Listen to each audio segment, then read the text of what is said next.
For the longest time, I didn't even think twice about not having a father around. My name's Elton John, and I was raised by the fiercest woman I've ever known, my mom. She was the kind of person who could walk through fire and come out holding dinner for three. No cape, no applause, just pure grit. She worked every hour God sent, sewing clothes, cleaning offices, and picking up every extra gig she could find just to keep the lights on. Our little apartment didn't have much, but it had love, and the non-stop hum of her sewing machine.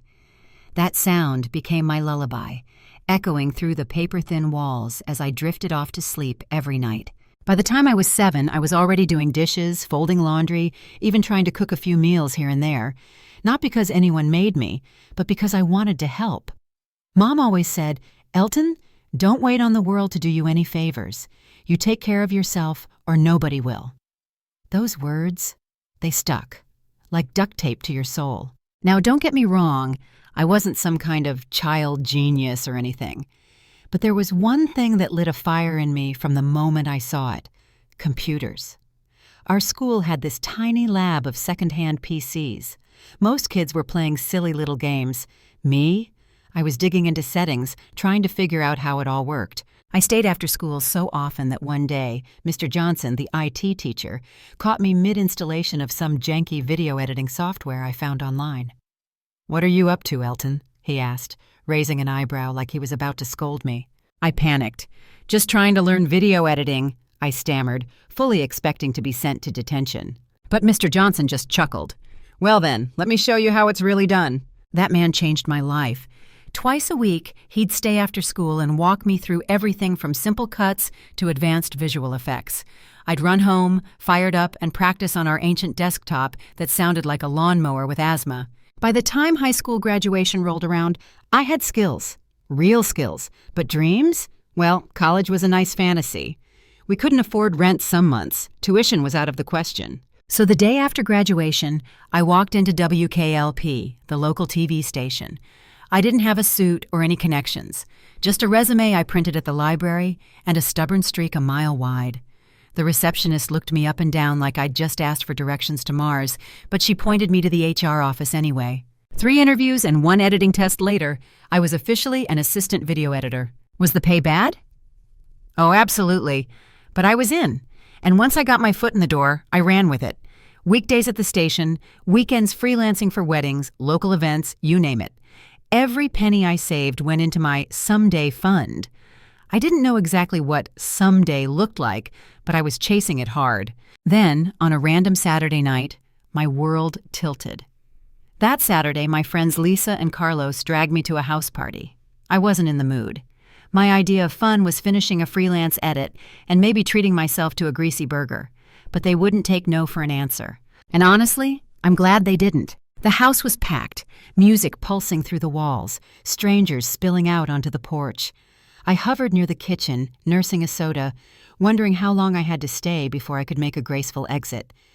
That's when I met Ryan Thompson. Now, Ryan wasn't drop-dead gorgeous or anything, but he had this warm, nerdy charm that caught me off guard. Thick glasses, crooked smile, and the way he lit up when talking about his job in software development.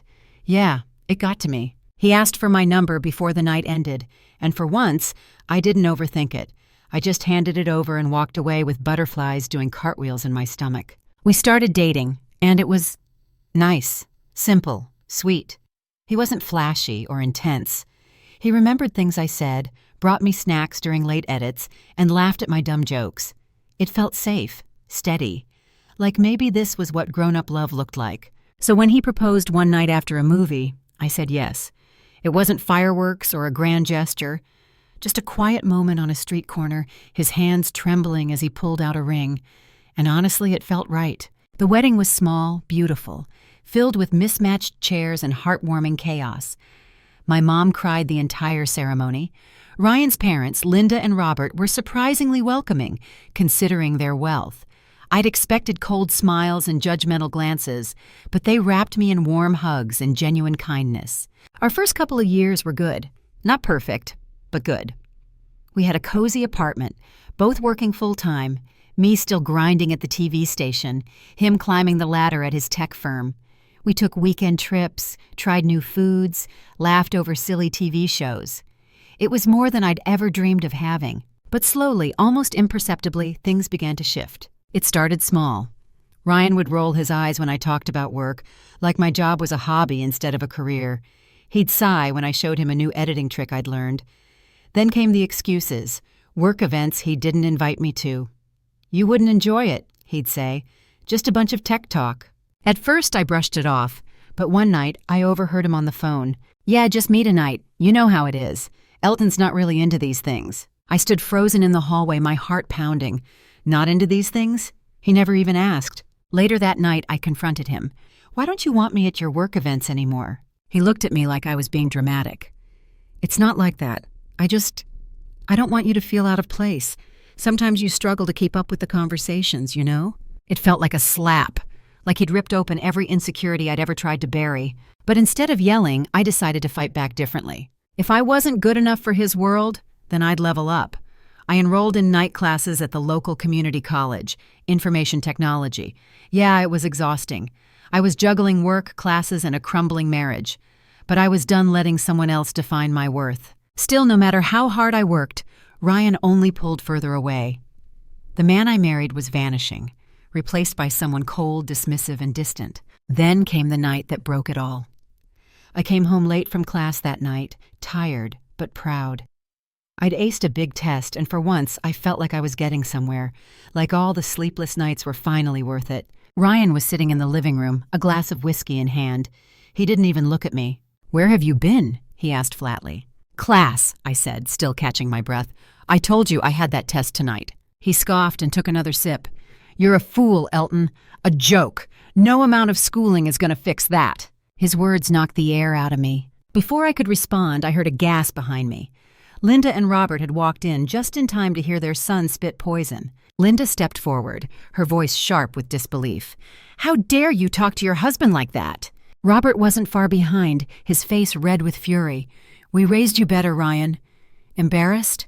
"Let me tell you something. My father didn't even finish school, worked every day of his life just to put food on the table. So don't act like you're royalty now."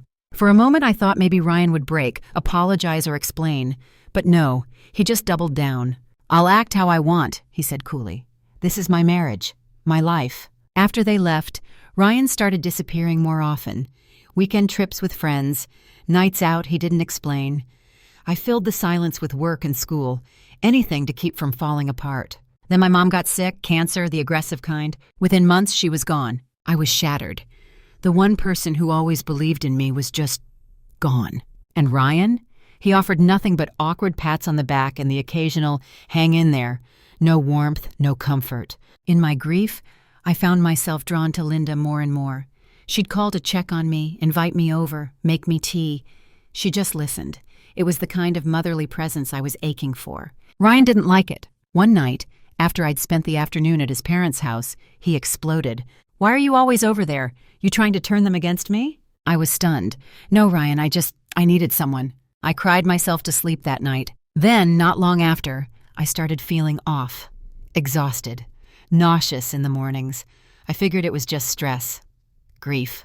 But when it didn't stop, I took a test. 2 lines. I was pregnant. I stared at the result for what felt like hours, my mind spinning with fear and hope. When Ryan got home that night, I took a deep breath. "I'm pregnant." His reaction? Fury. "You're kidding me," he hissed. "Now? Get rid of it, Elton. I mean it." I couldn't believe what I was hearing. I ran out of the apartment and found myself on Linda and Robert's doorstep. They opened the door, saw my face, and knew something was wrong. Through sobs, I told them everything. Linda held me tight. "This is your decision. If you want this baby, we will help you every step of the way." Ryan could go to hell. The next few months were a blur. I threw myself into work, into prepping for the baby, into saving every penny I could. Ryan was barely there. When he was, he treated me like a stranger. Then came the day everything unraveled completely. I got home from a doctor's appointment and saw Ryan's car in the lot.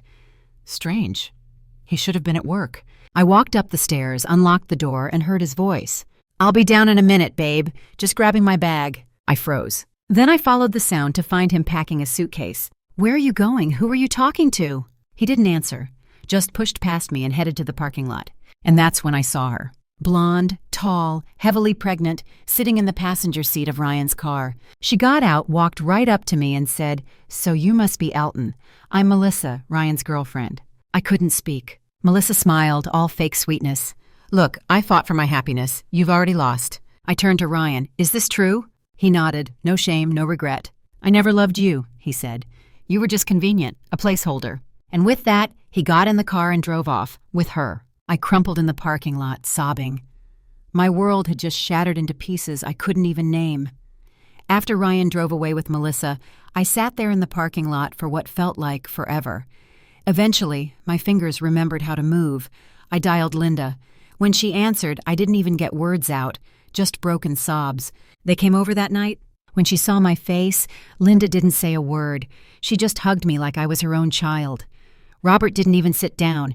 He called Ryan and tore into him like I'd never heard before. His voice thundered through the speakerphone. "How dare you treat your husband like this?" he roared. "You don't walk out on your family, on your child." Ryan's voice came through, cold and smug. "Melissa is my future. I don't need any of you." And just like that, he was gone. The divorce was ugly. Of course it was. He fought everything, questioned the paternity of the baby, accused me of manipulation. But I kept my head down. I let the tests speak for themselves. Sophia, yes, I named her Sophia, was his child, without a doubt. The court ordered child support and alimony. Not that I expected him to actually follow through. Through it all, Linda and Robert stayed by my side. When Sophia was born, Linda held my hand in the delivery room. Robert paced outside like an old-school dad from the movies. The minute they laid that baby on my chest, I knew this was what love felt like. Real, unconditional love. Ryan never even showed up, but honestly good. I didn't need him anymore. The years that followed were tough, but beautiful. I kept working, kept studying, finally earned my degree in information technology. The TV station promoted me to senior editor. I started to build a life I could be proud of. Sophia grew up surrounded by love. Linda and Robert were her world. Weekends at the park, bedtime stories, birthday parties. They were the family I never had growing up. We were happy. Then Robert collapsed at home one afternoon. The diagnosis was fast and cruel. Pancreatic cancer. They gave him weeks, maybe months. I dropped everything, moved in with Linda and helped take care of him.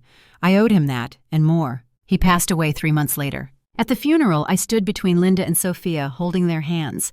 Ryan didn't show up, of course. I didn't expect him to. After Robert died, Linda faded quickly. Her health declined. Her light dimmed. She missed him so much. So I made a choice. I arranged to work remotely, moved in with her full-time, and made Sophia's old room our home again. It wasn't easy, but it felt right. Linda passed away in her sleep on a quiet Tuesday morning. I held her hand one last time, whispered thank you, and called Ryan. "Your mother passed this morning." There was a pause. Then his voice, flat as paper. "Okay, let me know when the will is read. I'm not coming to the funeral." He didn't, but the church was full. Friends, neighbors, people she'd helped and loved. I stood at the front, Sophia's hand in mine, and told them all about the woman who'd saved me. Family, I said, isn't just blood. Sometimes it's the people who choose to love you anyway. A few days later, I got the call. Mr. Harrison, Linda's lawyer, wanted to read the will. When I arrived at his office, Ryan and Melissa were already there. They looked like they'd just stepped off a yacht. Expensive clothes, sour faces. Mr. Harrison began reading. It didn't take long for the shift to happen. Ryan went from smug to stunned to furious. "She left everything to Elton and Sophia," he shouted. "That's not possible! That's not fair!" Melissa tried to keep up the fake politeness, but her eyes were spitting venom. "You gold-digging rat," Ryan growled at me. "Enjoy the house, enjoy the money, but don't get comfortable. This isn't over." They stormed out, but not before Melissa hissed, "You might have won this round, but we'll see who wins in the end." I sat there stunned as Mr. Harrison explained everything. The house, the savings, the investments. Linda had left it all to us. "She wanted to make sure you and Sophia were taken care of," he said gently. I cried. Not because of the money, but because of the love behind it. Of course, Ryan didn't give up. He started calling, then texting, threats, promises, rants. I changed my number. Next came the strangers, men who approached us on the street, vague threats, ugly whispers. Sophia was scared, so was I. One day, I hit record on my phone during one of their visits. Then I went straight to the police. It didn't take long. The men confessed. Ryan had paid them. The moment the cops cuffed him, I felt a weight lift. A restraining order followed. He wasn't allowed within 500 feet of us. Ever. Sophia and I moved forward. I turned Linda's old sewing room into a reading nook filled with books and stuffed animals, a space for laughter and dreams. Life began to feel peaceful again. Sophia was thriving. I was promoted to deputy director at the station. I was even thinking about teaching part-time, helping the next generation of video editors. Then Melissa came back. I was leaving work one afternoon when I saw her by the parking lot. She looked nothing like the woman I remembered, disheveled, desperate. "Elton," she said, voice trembling, "please, I need your help. Our son, he's sick. We need surgery money, just half of the inheritance, please." Her story was shaky. Her eyes darted everywhere. I listened. I stayed calm. And then I looked her straight in the eyes. "You once told me you fought for your happiness," I said softly. "Looks like you lost." She snapped, called me every name in the book, demanded I pay her what was theirs. But I just turned and walked away. That night I packed. I sold the house and moved us to a different neighborhood. A fresh start, a new chapter. Now I'm sitting on our new couch watching Sophia do her homework on the rug. She hums while she writes. Her face looks just like my mother's when she used to sew. Calm, steady, unbreakable. "Grandma and Grandpa are watching over us," she whispers as she cuddles her teddy bear. "Yes," I say, kissing her forehead, "and they'd be so proud. And so am I."